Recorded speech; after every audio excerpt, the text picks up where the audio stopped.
Christmas is supposed to be safe.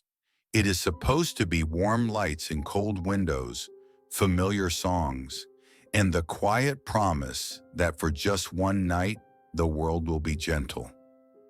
Silent Night, Deadly Night begins by tearing that promise apart. Released in 1984, at the height of the slasher boom, this film didn't just frighten audiences, it offended them. It terrified parents, enraged religious groups, and ignited protests before most people even saw a single frame. Because this wasn't just another masked killer movie. This was a film that took the most sacred holiday in American culture and wrapped horror directly around it. The controversy started immediately. Trailers aired on television showing a figure in a Santa Claus suit committing violence. Phone lines lit up, letters poured in. Parent groups accused the film of corrupting children and desecrating Christmas itself. Before the movie even reached wide release, theaters were picketed. Some chains pulled it entirely. Others screened it briefly and quietly removed it. Few horror films in history were effectively silenced so fast by public outrage alone. But beneath the outrage was something more unsettling. Silent Night, Deadly Night wasn't just exploiting Christmas imagery.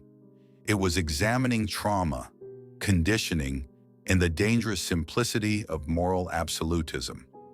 The story centers on Billy Chapman, a young boy whose childhood is violently shattered on Christmas Eve.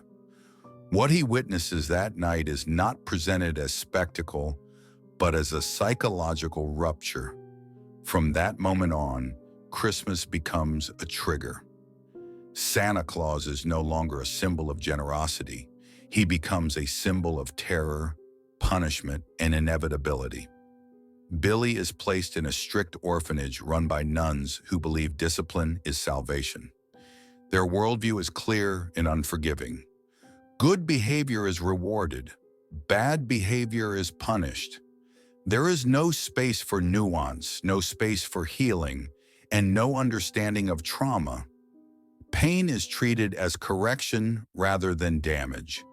This is where the film becomes more disturbing than its reputation suggests. Billy is not born evil, he is conditioned. Every time fear resurfaces, it is reinforced rather than soothed. Every emotional response is framed as sin. Sexual curiosity is treated as corruption. Anger is treated as moral failure. The message drilled into him is simple and relentless. Punishment is justice. As Billy grows older, he appears functional, quiet, polite. He works a job. He tries to fit into the world. But the trauma never leaves. It waits. And Christmas, with its imagery, rituals, and expectations, presses directly against the wound.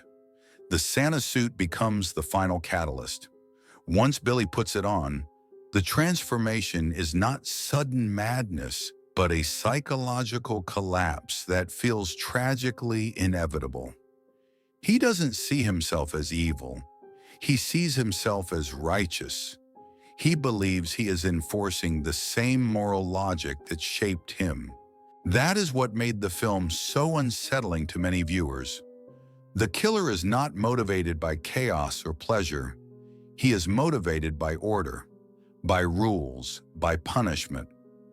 The film suggests that when morality is stripped of empathy, it becomes indistinguishable from cruelty. And that idea terrified people far more than any single scene. The backlash was swift and fierce. Parent groups demanded the film be banned. Religious leaders condemned it from pulpits. Protesters stood outside theaters with signs accusing the movie of poisoning children's minds. In an era already anxious about media violence, Silent Night, Deadly Night became a lightning rod. TriStar Pictures eventually pulled advertising. The film's theatrical run was cut short, in effect Public pressure succeeded where censors had not. The movie was not officially outlawed, but it was buried. For years, its reputation was reduced to a single phrase: the Killer Santa movie. That label overshadowed everything else: the psychological themes, the critique of institutional punishment, the tragic arc of a damaged child failed by every adult around him. Over time, however, the conversation changed.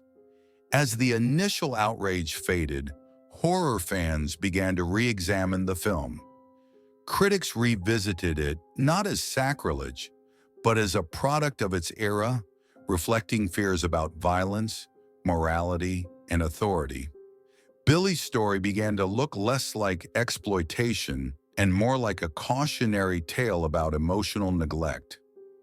The film also became a symbol of cultural panic, a reminder of how quickly outrage can override context, how imagery can be judged before meaning is considered, and how horror, more than any other genre, becomes a mirror for social anxiety. Technically, the film is straightforward.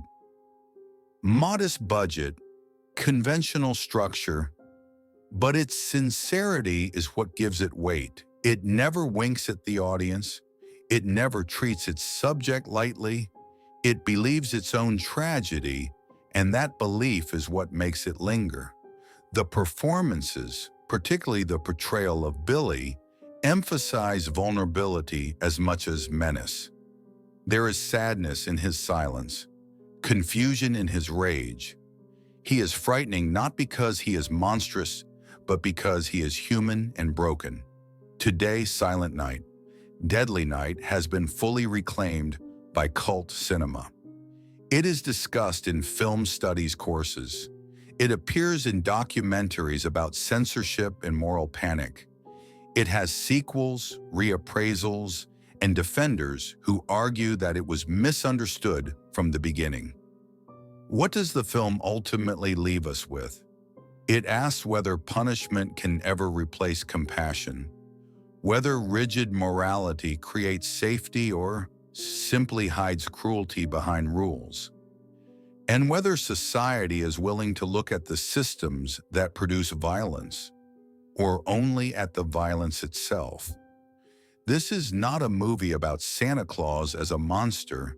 It is about what happens when fear is taught instead of healed, when obedience is valued over understanding, when trauma is disciplined instead of treated.